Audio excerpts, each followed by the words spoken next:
Oke, Bismillahirrahmanirrahim. Assalamualaikum warahmatullahi wabarakatuh.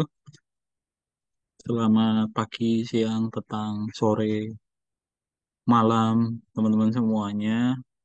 Sebelum kita mulai perkuliahan pada malam hari ini saya recordnya malam hari ya. Kita berdoa terlebih dahulu, semoga apa yang kita bicarakan nanti, apa yang kita bahas nanti, apa yang saya share nanti bermanfaat bagi kita semua dan diberi keberkahan oleh Allah Subhanahu wa taala. Berdoa mulai.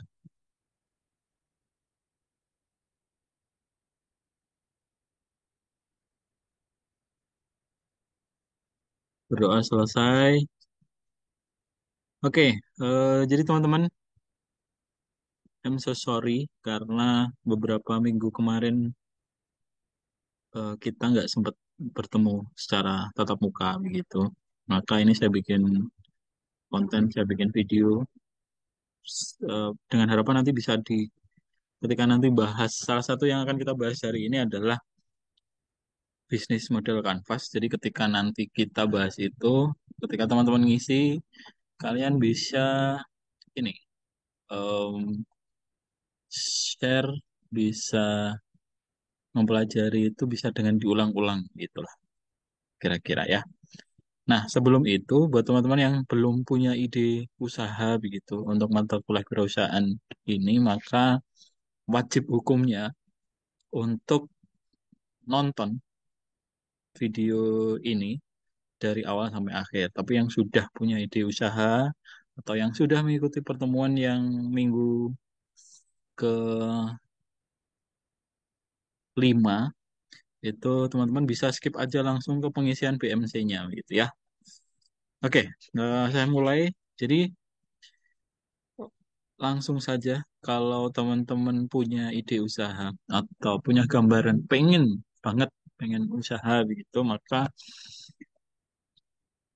em, ada kalau ini sesuai dengan pengalaman saya. Jadi ada 3 cara ketika kita pengen atau kita pengen punya usaha dan pengen merealisasikannya begitu. Ada 3 cara. Yang pertama adalah kalau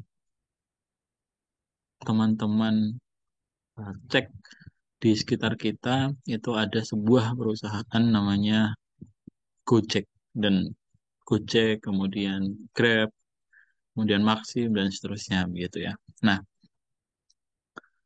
em, awal dari penentuan ide usaha tersebut gitu ya adalah mereka berangkat dari sebuah masalah.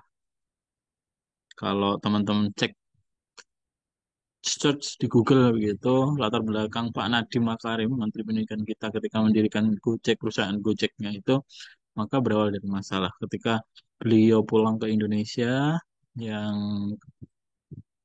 beliau itu senang naik motor ketika ke kantor, maka senang cari ojek ketika ke kantor, maka beliau punya keresahan atau punya masalah, kok susah sekali ya nyari nyari tukang ojek tuh kok susah sekali ya. Kemudian ketika sudah dapat tukang ojek itu tarifnya kan tidak tentu. Kadang kita kalau mau misal ya teman-teman dapat ojek dari kampus satu ke zaman dulu belum ada Gojek, kampus satu ke Asalam gitu, itu bisa dengan tarif 20.000, ada yang 30.000, ada yang 50.000 dan seterusnya, tergantung waktunya ya. Nah, sulitnya seperti apa sih menemukan? Jadi kalau teman-teman mau ke stasiun gitu ya dari UMS, mungkin teman-teman harus jalan dulu ke pangkalan ojeknya, ya jalan dulu.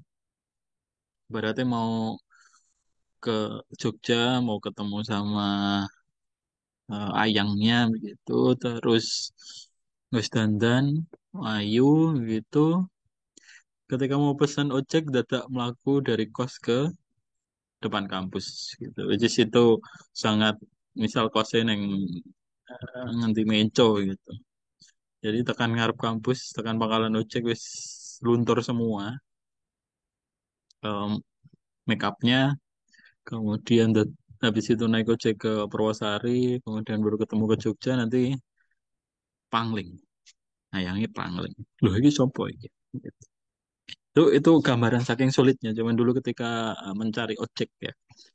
Nah, ada lagi masalah yang ketiga yang saya hasil dari riset saya adalah kalau dulu teman-teman atau kalian eh, ketika kalian punya anak gitu atau kalian mau mengirimkan barang begitu, maka ketika kita minta tolong sama dalam tanda kutip tukang ojek biasa, itu maka kita akan mengalami kesulitan trust atau em, kita nggak percaya, ya enggak. Jadi kalau suruh jemput anaknya di sekolah pulang gitu, mungkin tidak budayanya itu tidak akan terjalin seperti itu zaman dulu, ya. Jadi akan sangat susah untuk percaya memberikan kepercayaan itu pada tukang ojek pangkalan untuk menjemput anaknya. Itu kan susah. Biasanya kalau jemput ya saudaranya begitu. Tapi fenomena yang sekarang itu kalau teman-teman yang rumahnya Solo ada yang banyak yang jemput di SMA, kemudian SMP begitu tuh mereka sudah naik ojek dipesankan orang tuanya dari rumah, kemudian pulang sampai rumah gitu. Kalau kita kirim barang, mereka bisa menggaransi dengan cara barangnya sudah difoto dulu, sudah diambil, kemudian ketika disarahkan difoto juga, itu bukti dan garansinya apa? Ketika sudah di apa? Ketika sudah dikirimkan, itu kita punya track record yang bisa diklaim, ya misal ada masalah dan seterusnya itu kan maksimal 2 hari. Jadi kita bisa komplain ke Gojek kalau ada masalah gitu maksimal 2 hari. Loh kok barangku ternyata kurang begini. Nanti bisa konfirmasi ke tukang Gojeknya, bisa dihubungi dan seterusnya. Nah, di sisi lain tidak hanya masalah dari customer juga, ternyata ojek ojek pangkalan ini zaman dulu itu juga susah. Mereka hanya sebatas menunggu saja di tempat ketika mereka mangkal, yang akhirnya sangat susah. Pendapatan mereka ya mau tidak mau, padahal yang namanya rezeki itu kita kejar, kita cari, kita kita nggak mungkin leha-leha di tempat yang sama terus mengharapkan ya Allah turunkan 1 M ya Allah gitu, it's impossible ya. Jadi makanya atas dasar itu Bapak Menteri kita, Bapak Nadiem Makarim itu mendirikan sebuah perusahaan ojek berbasis aplikasi online, namanya Gojek. Nah, itu salah satu bisnis yang berangkat dari masalah. Oke? Nah, eh saya sebagai praktisi tentunya saya tidak hanya ini menceritakan dari kisah suksesnya orang lain begitu, tapi yang saya alami juga, teman-teman, yaitu saya punya sebuah perusahaan kecil-kecilan dengan nama Das Media. Jadi dulu berangkatnya adalah ketika pandemi itu banyak sekali UMKM-UMKM yang mau tidak mau kan shifting dari jualan offline ke jualan online. Dan ketika jualan online itu tuh ini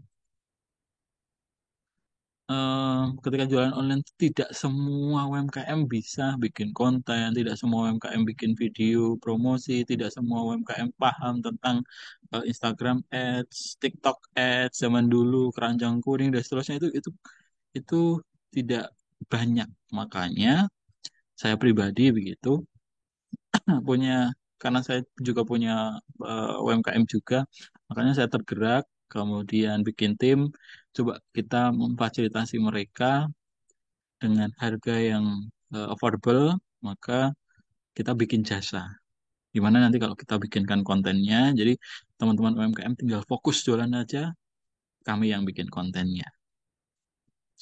Nah, ini salah satu contohnya eh apa namanya, kita bikinkan desain feed Instagram.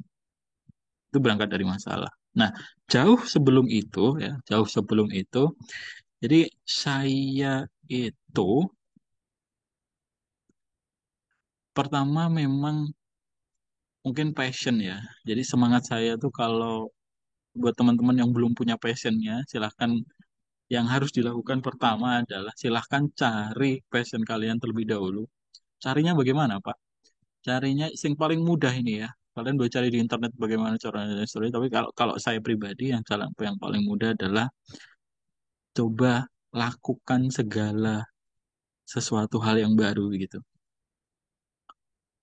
Kalau hubungannya dengan mahasiswa ya join sebuah apa komunitas, kemudian join ke ini namanya selain komunitas ada apa organisasi, kemudian nyoba hal baru. Kalau mau jualan ya jualan, kalau mau jadi reseller dan seterusnya. Pokoknya just cari hal yang baru yang belum pernah kalian lakukan.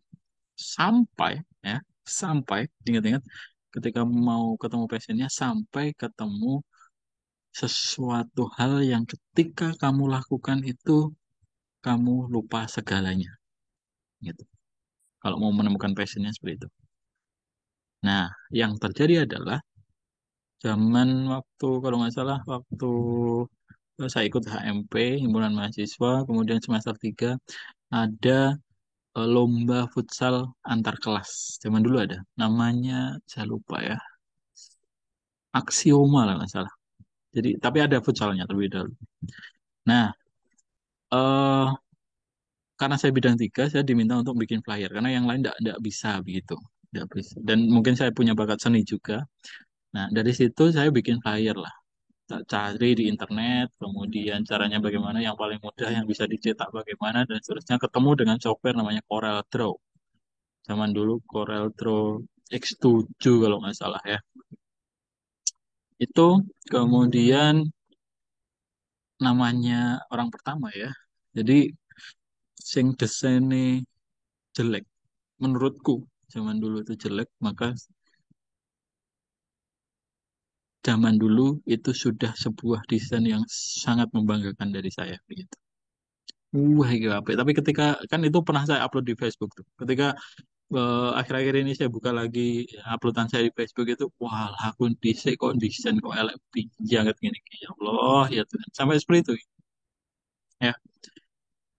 Nah, tapi karena learning by doing, kemudian mata itu ketika tugasnya mata, ketika melihat sesuatu adalah sebagai tempat untuk belajar gitu ya. Jadi ketika kita melihat desainnya orang, oh ternyata komposisinya yang bagus seperti ini, oh ternyata caranya seperti ini, sambil belajar upgrade diri tersebut sampai pada akhirnya ya saya punya ini sebuah perusahaan namanya Dases Media. Basisnya adalah dengan karena saya suka desain, mungkin dan passion saya. Dulu waktu kalau kalian ingat saya pernah sharing sudut pandang saya ketika melihat sesuatu itu dilihat dari desainnya.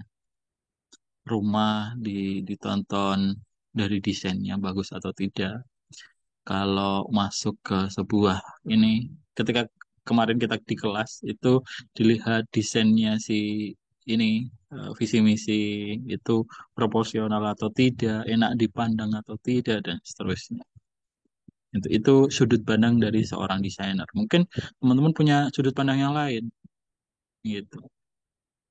Salah satu sudut pandang yang lain juga ketika saya menjadi seorang wirausaha adalah ketika saya melihat sesuatu yang viral dan jualan yang viral begitu ya.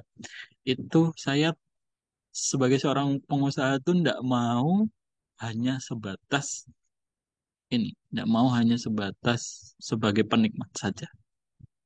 Ada makanan nih viral gitu. Saya sebagai pengusaha F&B, maka saya tidak mau hanya sebagai penikmat saja gitu. Pengennya saya loh, kalau orang itu aja bisa jualan sampai viral seperti itu, insya Allah saya juga bisa. Begitu. Itu salah satu contoh ya. Oke, next. Jadi berangkat dari masalah. Ketika Dases itu saya sudah share tadi. Jadi semua orang itu, semua di dunia ini, saya sudah pastikan ya, semua di dunia ini hal apapun itu pasti butuh desain. Desain grafis itu pasti. Makanya sampai ada mata kuliah, enggak cuma mata kuliah ya, sampai ada ini jurusan atau program studi desain DKV, desain komunikasi dan visual itu ya memang karena eh, sebesar itu impactnya kepada sebuah perusahaan, sebuah jualan, dan seterusnya. Desain grafis itu sejauh itu ya. Nah, masalahnya adalah kalau di dunia ini semuanya butuh desain, tapi tidak semua orang bisa mendesain, gitu. Tidak semua. Ya, ya mungkin kalau saya pernah baca riset, mungkin hanya 10% di dunia ini yang punya taste desain itu. Dan yang ketiga, permasalahannya adalah saya membuat Dasdas ini sebagai sebuah solusi dari segala urusan desain. Nah, solusi dari segala urusan desain. Contohnya bagaimana? Oke, ini saya kasih pengalaman real ya. Jadi em, beberapa waktu yang lalu gitu, ini Surakarta 2 Oktober. Surakarta 2 Oktober, beberapa waktu yang lalu Pak Naufal, desain kita juga ya, Pak Naufal itu adalah ketua atau pimpinan dari lembaga ini, Laboratorium Pengembangan Sumber Belajar dan Publikasi Ilmiah, PSBPI.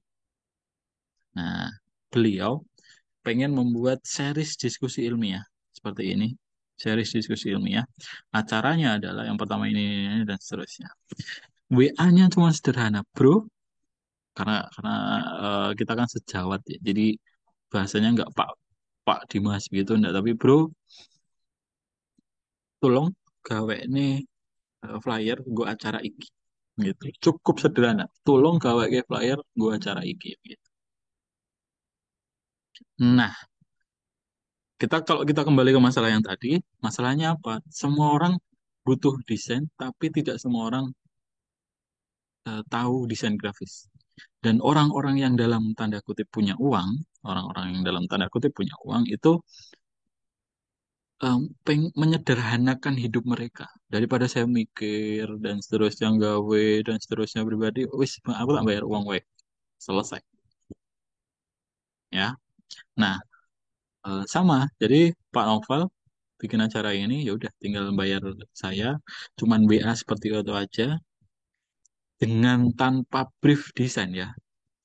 Harusnya kalau kita belajar ini em, profesional, maka ketika ada sebuah perusahaan mau bikin desain, maka mereka bikin briefnya terlebih dahulu.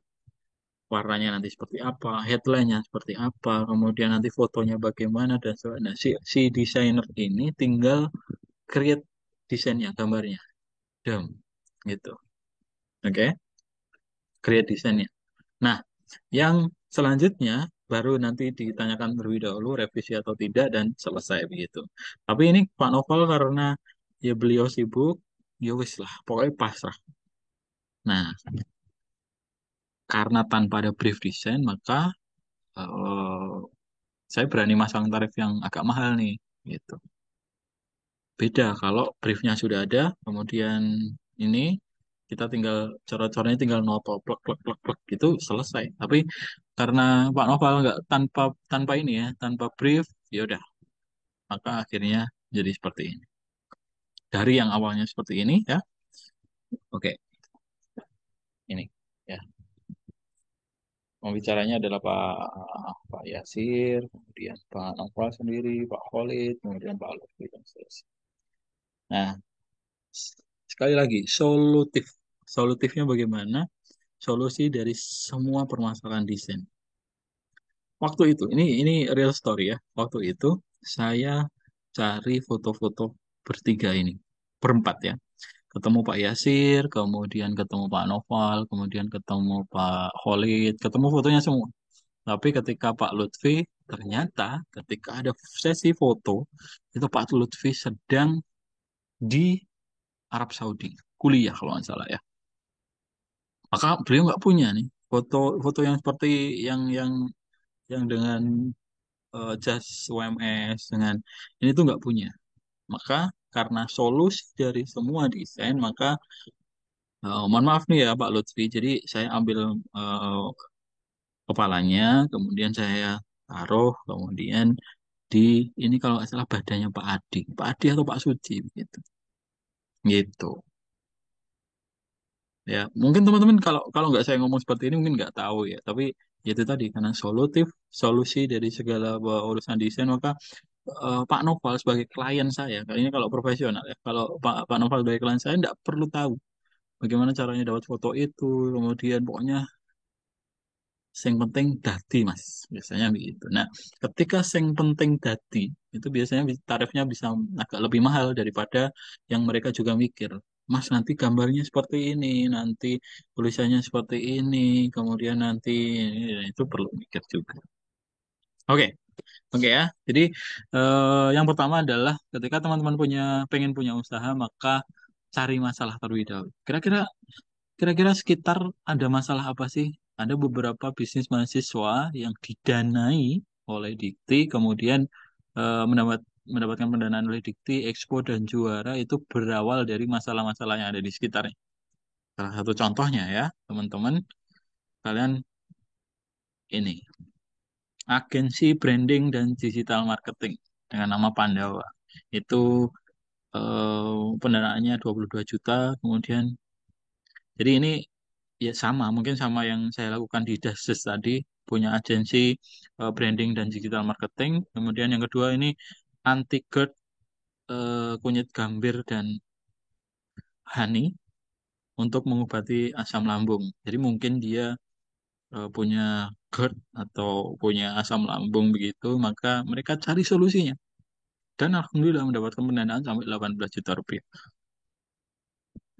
Kemudian ada batik mangrove Nusantara, inovasi olahan limbah mangrove. Jadi olahan limbah mangrove itu kemudian dijadikan sebagai pewarna batik. Jadi masalahnya apa? Masalahnya adalah dari ini limbah mangrove itu tuh mau dibuang kemana sih? Masuk yogurt di kalek nenggon eh, danau tok dan seterusnya. Maka dia cari solusi. Kira-kira kalau dijadikan pewarna batik bagaimana? Dapat pendanaan 13,5 juta. Kemudian yang keempat, kursi outdoor charging bertenaga solar cell. Teman-teman yang suka main ke outdoor, suka naik gunung dan seterusnya, ada kursi viral yang harganya 60 kalau nggak 75.000, yang bisa didudukin itu dilipat, ya tahu kan? Nah, itu mereka berinovasi. Biasanya kalau kita duduk di situ sambil ngopi, sambil menikmati sunset di atas gunung begitu, maka lah kok HP ini tahu-tahu lowbat. Nah, maka kursi itu dikasihlah, enggak tahu ya, solar panel atau yaitu solar cell itu, kemudian biar bisa sambil nongkrong, sambil ngecas handphonenya. Gitu. Kemudian ini sama juga, mungkin karena teman-teman ini yang di Vigi Project ini punya ketertarikan di bidang foto dan video, kemudian ada desain grafis, mereka mengajukan ini dan mendapat pendanaan sekian juta rupiah, 21,2 juta rupiah. Kemudian ada kreatif waste food kreatif industri ya. Jadi di dunia ini tuh kalau teman-teman main ke malam-malam itu banyak sekali tempat sampah itu yang isinya adalah waste food, makanan-makanan yang dibuang. Atau di sebuah restoran itu waste foodnya juga banyak sekali. Nah, bagaimana mencari solusi dari permasalahan tersebut gitu. Saya nggak tahu, saya kurang kurang paham ini isinya apa, tapi intinya itu merupakan sebuah solusi daripada makanan itu hanya sekedar dibuang saja begitu. Oke, nah masalahnya teman-teman punya masalah apa di luar sana gitu. Coba silahkan diskusi di Spada. Ini nanti videonya saya upload di Spada juga, di kelas Bu Nukti dan kelas saya juga. Kemudian teman-teman bisa eh, mengidekan atau membuat sebuah ide usaha berangkat dari masalah yang kalian hadapi. Banyak sekali contoh ya. Salah satu contohnya yang sederhana, kalau bapak kalian adalah sorry, maaf. Kalau bapak kalian adalah seorang petani, biasanya petani itu kalau mau jual hasil panennya harus ke tengkulak terlebih dahulu. Nah, misal harga jualnya 5.000, kemudian ke tengkulak 10.000, sampai ke customer berapa 15.000. Nah, bayangkan kalau si tengkulak ini kita kita hilangkan. Jadi ada akses langsung dari customer ke ini si bapak petani ini. Marginnya kan bisa sampai 10.000. Yang awalnya cuma 5.000, 10.000. Jadi otomatis untuk eh, menambahkan derajat hidupnya atau menambah kesejahteraannya Pak Petani ini tadi, bisa teman-teman lakukan sebuah bikin aplikasi atau bikin startup atau bikin ide untuk seperti ini tadi. Jadi teman-teman customer kalau mau langsung beli itu sudah punya kontaknya, jualan apa saja, kemudian produknya ini, nanti kalian sebagai ininya, kurirnya langsung diberikan gitu. Apakah harus profit, Pak? Tidak harus ya, karena ini sebuah ide yang penting, idenya berbasis penyelesaian masalah. Pertanyaan selanjutnya, apakah harus berdasarkan sebuah masalah? Tentu tidak ya. Ada sebuah bisnis yang berangkat dari hobi sampai bisa beli mobil sendiri, gitu. Berangkat dari hobi sampai bisa beli mobil sendiri. Banyak sekali. Dan kalau kata banyak orang ya, kata Bu Nukti juga, makanya pekerjaan yang paling menyenangkan adalah ketika hobi yang dibayar. Gitu.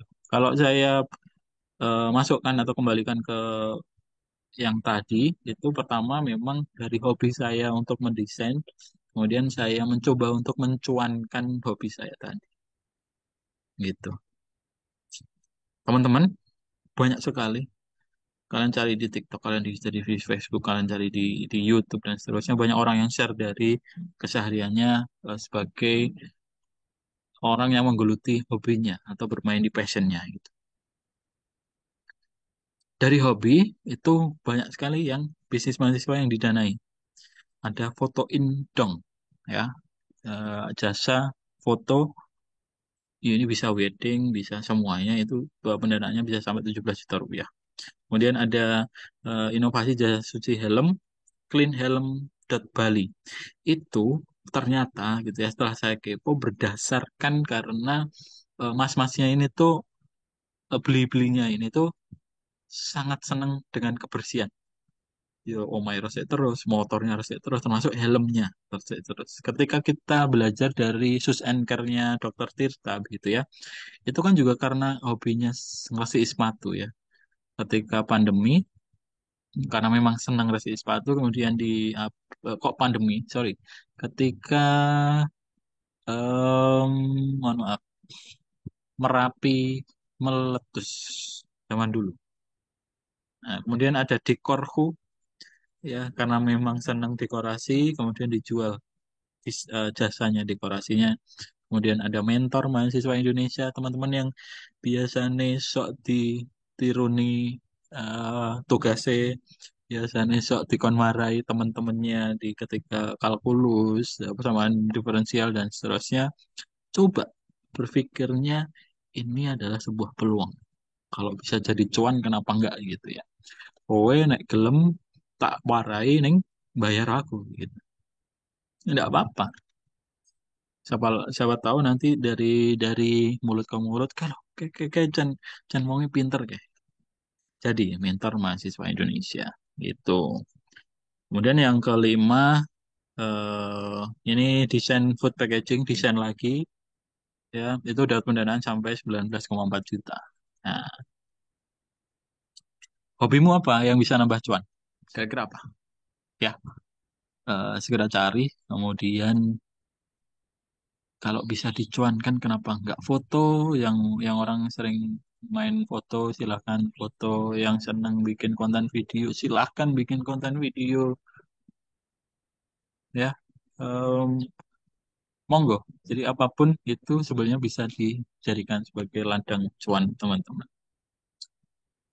Banggalah ketika nanti adalah kamu menekuni hobimu, kemudian cuan, kemudian wayai bayar semesteran. gitu ya. Wayai bayar semesteran, Bapak Ibu untuk semester ini nggak usah bayar. Uangnya kagem Bapak Ibu mawon. Ini alhamdulillah saya ada rezeki bisa bayar sendiri. Bayangkan nanti semester depan kalian seperti itu sudah sangat bangga sekali orang tuanya ya. Oke, eh, satu, dua, tiga. Kemudian yang ketiga adalah teman-teman melakukan riset pasar terlebih dahulu. Kalau tadi berdasarkan masalah, kemudian yang kedua berdasarkan hobi, yang ketiga adalah berdasarkan riset pasar. Caranya bagaimana sih, Pak? Kalau saya pribadi ini yang saya lakukan ya, yang saya lakukan. Jadi,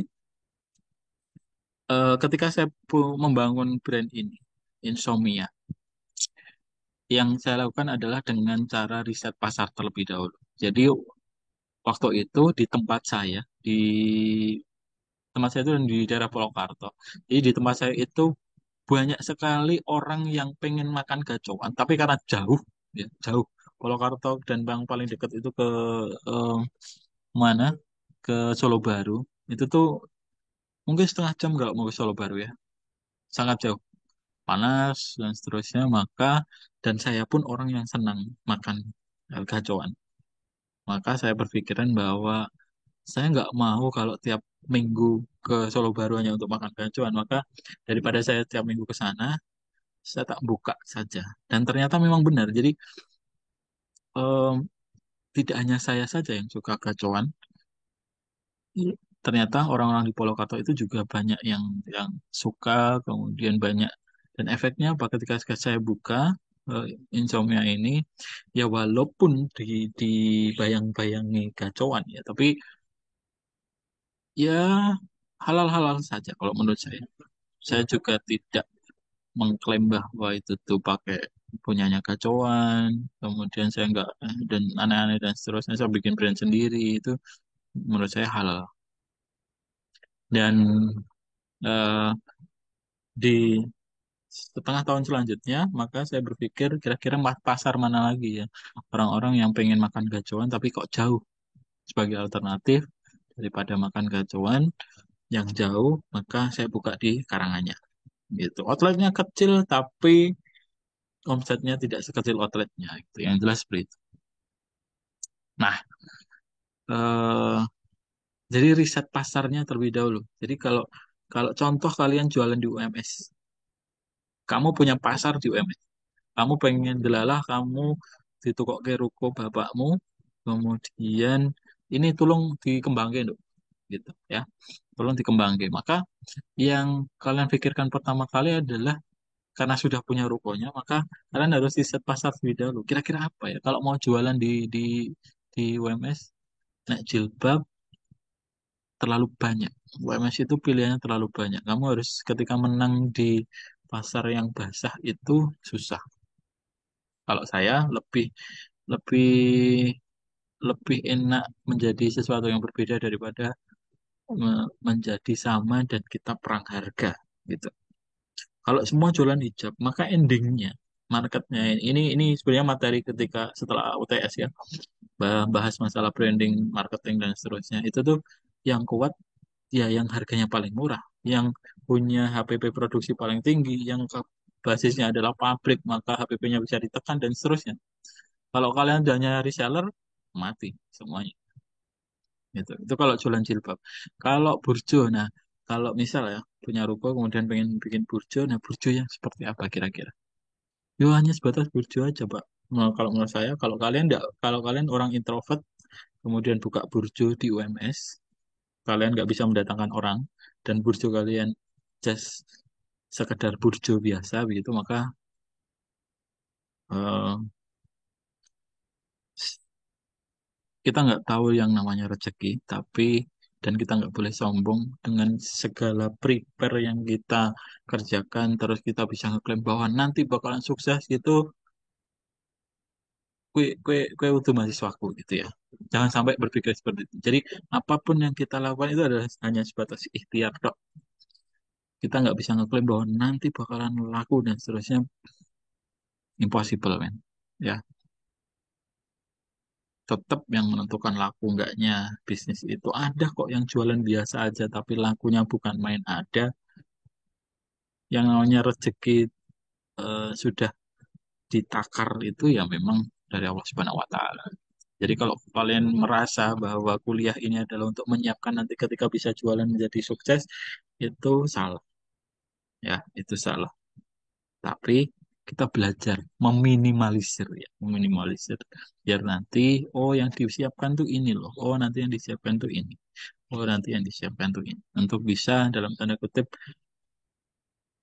eh kita jualan berbeda daripada yang lainnya gitu. Oke, sampai di sesi ini dulu. Teman-teman yang belum punya ide usaha silahkan cari. Dan saya tidak mau idenya hanya sebatas makanan dan minuman. Ya, jadi karena tujuan kita adalah basisnya adalah ide usaha itu nanti bakalan kita mintakan atau kita carikan pendanaan, kita lombakan dan seterusnya, maka jangan makanan dan minuman. Bisnis makanan dan minuman itu akan di ACC biasanya ketika sudah berjalan 6 bulan sampai 1 tahun gitu. Jadi memang sudah punya ruko, sudah banyak cabang dan seterusnya itu bisa di ACC. Tapi kalau hanya sebatas ide itu cari ini ya podo-podo gawe ide, cari yang spektakuler sekalian. Wah kita sing ora bakalan enek wong wong gawe gitu. Kalau hanya sebatas ide gitu ya. Jadi silahkan, karena ini hanya sebatas ide, maka silahkan dicari yang sekreatif mungkin, yang seinovatif mungkin, yang sesolutif mungkin, gitu. Ya, kalian bisa cari referensi yang dimanapun di internet, di YouTube, di TikTok dan di semuanya banyak ide usaha yang di luar di luar nalar dan berhasil begitu. Oke. Em, Terakhir, sebelum ke pembahasan yang selanjutnya, jadi jangan pernah mencemaskan apa yang belum terjadi. Wah, nanti eksekusinya bagaimana, Pak? Wah, nanti ketika pas jualan bagaimana, Pak? Wah, nanti bikin produknya bagaimana, Pak? Dan seterusnya. Seorang pengusaha tidak bakalan berpikir sedemikian seperti itu. Ya, mencemaskan yang belum terjadi. Wah, nanti gue jualanku. Karena nggak mungkin, ya. Ini ya, coba diingat ya. Seorang pengusaha atau seorang penjual atau orang yang berjualan itu adalah orang yang paling optimis di dunia, kalau menurut saya. Kamu tahu mbah-mbah yang jualan di warung atau mbah-mbah yang jualan di pasar itu, ya, kita cek. Pagi-pagi berangkat, malamnya sudah persiapan terlebih dahulu. Berdoa, ya Allah, berikanlah kelancaran, berikanlah rezeki yang halal, yang berkah, dan seterusnya bagi berangkat ke pasar jualan. Oke, ketika di pasar seharian dan jualannya tidak laku, apa yang terjadi? Misal tidak laku, apa yang terjadi? Apakah ibu itu terus mutung? Mbah-mbahnya itu terus mutung? Enggak. Tetap kamu ketika jalan di tempat yang sama di sebuah pasar, maka ibunya laku tidak laku ya setiap hari ada di situ. Ya, beliau adalah orang-orang yang paling optimis. Pokoknya laku, pokoknya laku, pokoknya pokoknya em, payu terus, pokoknya payu terus. Dan ketika berdoa, ketika pulang berdoa, menjalani hari yang sama, misal tidak laku, pulang lagi berdoa lagi dan seterusnya. Gitu. Jadi eh, masuk kalian kalah sama mbah-mbah yang jualan di pasar. Oke? Em, itu untuk pertemuan yang mewakili yang ke-5, yang kelima, betul. Dan next kita akan bahas tentang kalau kita sudah punya ide usaha, maka cara yang akan kita tempuh selanjutnya adalah merencanakan usaha kita. ya, karena mayoritas orang-orang yang merintis usaha itu fail atau gagal ketika pertemuan pertama dengan customer. Nanti kita bahas itu di pertemuan selanjutnya. Thank you sudah menonton video sampai sejauh ini. Sampai jumpa di video selanjutnya. Wassalamualaikum warahmatullahi wabarakatuh.